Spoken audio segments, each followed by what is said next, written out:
माधवपुर नाम के जंगल में कोमल चिड़िया अपने पति मानू और अपने बेटे जग्गू के साथ रहती थी। मानू चिड़े के अपने खेत थे और उन खेतों पर उसने आम के पेड़ उगाए थे। उसके आम के पेड़ों पर बहुत ही स्वादिष्ट आम लगते थे। मानू चिड़ा आमों का व्यापार करके ही अपने घर का खर्च चलाता था। सुबह का समय था। मानू कोमल से कहता है, अरे कोमल, सुनती हो? अगर खाना तैयार है तो मुझे दे दो। मुझे खाना खाकर खेत पर जाना है।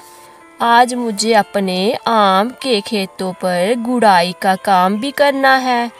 मैं आज अपने आम के पेड़ों की गुड़ाई करूँगा और उनमें खाद भी डालूँगा, जिससे हमारे आम के पेड़ों पर इस बार खूब फल आएंगे और हमें अच्छा मुनाफा होगा। जल्दी करो, खाना परोस दो। बस ला रही हूँ खाना।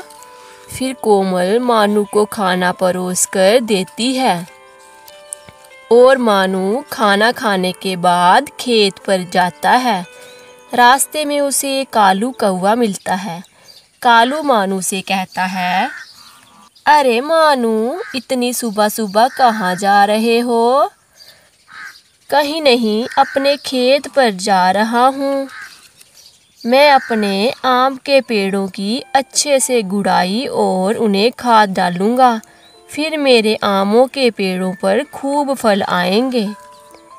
कालू मानू से कहता है, अच्छी बात है, तुम जाओ और अच्छे से अपने खेत पर काम करो।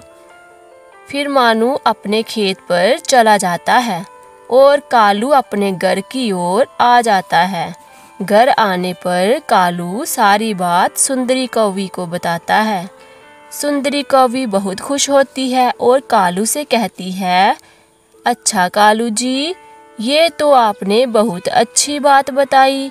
सारी मेहनत मानू करेगा और हम चोरी चोरी उसके आम के पेड़ों से मजा ले लेकर फल खाएंगे।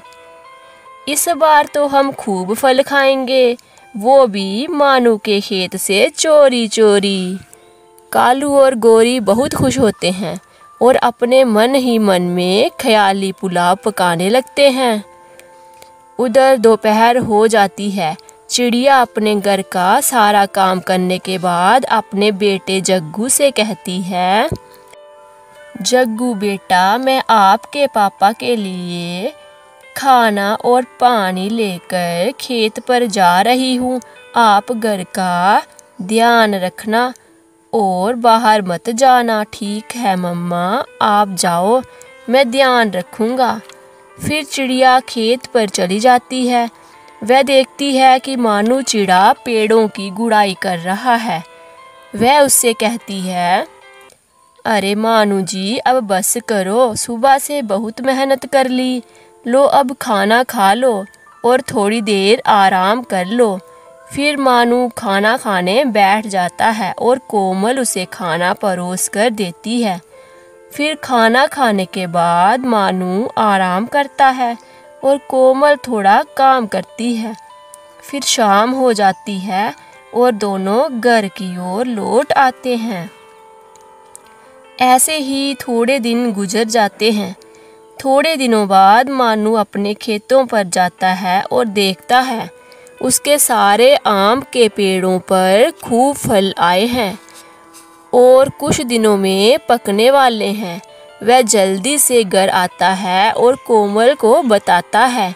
ये सुनकर कोमल बहुत खुश होती है और मानू से कहती है, मानू जी, आप पहले ही बंटी कबूतर को सारे फल बेच देना।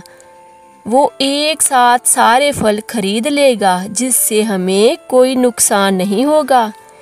अरे कोमल, ये तो बड़ी समझदारी की बात की आपने।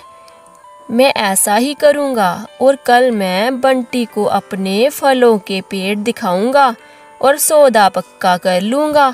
फिर रात हो जाती है और वह अपने घर में आराम से सो जाते हैं। अगली सुबह मानू बंटी को लेकर अपने खेत पर चला जाता है। अरे बंटी देख लो मेरे आम के पेड़, इस बार फल भी बहुत लगे हैं। बोलो कितने में सौदा पक्का करोगे? मानू फल तो अच्छे आए हैं, मैं तुम्हें इनके 2000 रुपये दूंगा, मंजूर है तो बोलो। मानू बहुत खुश होता है। हाँ हाँ ठीक है, तो ये लो 2000 रुपये और अब ये फल मेरे हुए। फिर दोनों अपने घर लौट आते हैं। अगले दिन बंटी सारे फल तोड़ कर ले जाता है। जब कालू और सुंदरी कौवी फल खाने के लिए आते हैं तो देखते हैं सारे पेड़ खाली हैं, उन पर एक भी फल नहीं है। ये देखकर दोनों बहुत दुखी होते हैं और निराश होकर घर चले जाते हैं।